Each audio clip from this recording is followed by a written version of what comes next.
Betrayal. It's a word that echoes with the sharp pangs of pain, the hollow ache of broken trust. Few things in this life cut as deeply, leave us feeling as vulnerable and alone.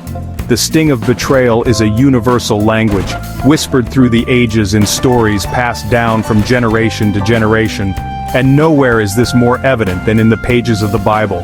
Today we journey into the heart of this difficult subject, exploring some of the most poignant stories of betrayal found within the scriptures. From the Garden of Eden to the steps of Gethsemane, betrayal weaves its way through the human experience, leaving behind a trail of broken hearts and shattered relationships. But within these stories of pain, we also discover a path towards healing. For the Bible, in its infinite wisdom, doesn't just recount the wounds of betrayal. It offers us a balm for the pain, a light to guide us through the darkness. Betrayal is one of the most excruciating emotional pains a human can experience. Today we explore some of the most poignant stories of betrayal from the Bible and the steps we can take to heal from such deep wounds. Our story begins in the Garden of Eden, a paradise of innocence and beauty. Here, amidst the lush greenery and the bounty of creation, we meet Adam and Eve, the first man and woman, living in perfect harmony with God and each other. But a shadow lurks in this paradise. A serpent, cunning and deceitful, approaches Eve with a question, planting a seed of doubt about God's goodness. The serpent, with honeyed words and promises of forbidden knowledge, preys on Eve's curiosity, her innate desire to learn and understand. He whispers that God is holding something back, keeping her from true enlightenment.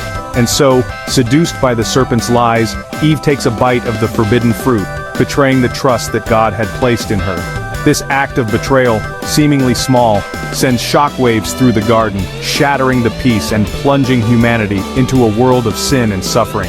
The consequences are immediate and devastating: shame, guilt, fear, and ultimately, separation from the divine presence they once enjoyed.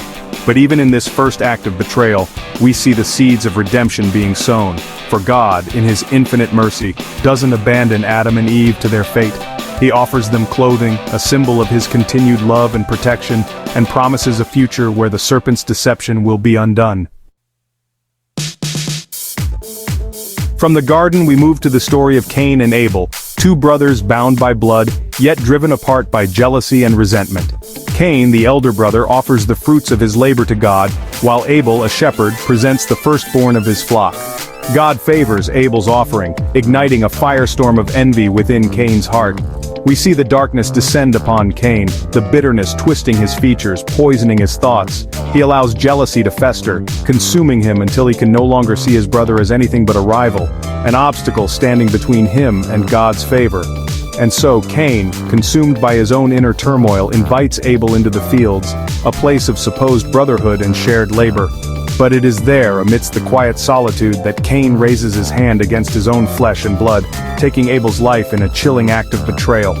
The ground, once fertile and life-giving, drinks in Abel's blood, a stark reminder of the irreversible consequences of envy and rage.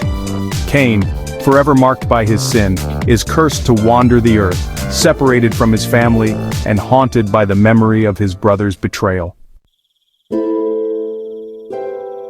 Chapter 3. Sold into Slavery. The Betrayal of Joseph. Our journey through the landscape of betrayal brings us to the story of Joseph, a young man blessed with prophetic dreams and his father's unwavering love. This favoritism, however, ignites a firestorm of jealousy among his brothers, their hearts hardening against him with each passing day. Joseph's dreams, filled with symbolic imagery of his brothers bowing before him, become unbearable for them to hear.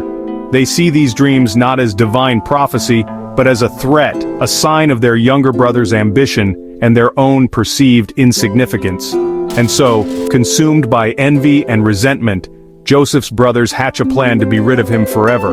They lure him to a secluded well, their faces contorted with a mix of anger and fear. In that moment, the bonds of brotherhood snap, replaced by the cold, hard chains of betrayal as they sell Joseph into slavery, leaving him to face an uncertain fate in a foreign land. Yet, even in the depths of this betrayal, Joseph's spirit remains unbroken. He clings to his faith, his belief in a God who sees all, even in the darkest of times. And it is this unwavering faith that ultimately becomes his salvation, guiding him through years of hardship and ultimately leading him to a position of power and influence in Egypt. Chapter 4. The Kiss of Betrayal, Judas and the Fall of Jesus. From the well of betrayal, we journey to the bustling streets of Jerusalem, where we witness one of the most infamous acts of treachery in human history, the betrayal of Jesus by Judas Iscariot, one of his own disciples. Judas, entrusted with the group's finances, allows greed to take root in his heart, whispering promises of wealth and worldly possessions. We see the darkness creep into Judas's eyes, the slow poison of temptation clouding his judgment, his loyalty to Jesus slowly eroding with each passing day. The clinking of silver coins, the promise of a king's ransom, becomes a siren song, drowning out the teachings of love, forgiveness and compassion that Jesus had so patiently imparted. And so, on the eve of Jesus' crucifixion, Judas leads a band of soldiers to the Garden of Gethsemane, a place of solace and prayer for Jesus. There, under the pale moonlight, Judas identifies his teacher, his friend, with a kiss, a symbol of love and loyalty twisted into a weapon of betrayal. This act, laden with such profound sadness and heartbreak, paves the way for Jesus' arrest, trial, and ultimately, his crucifixion.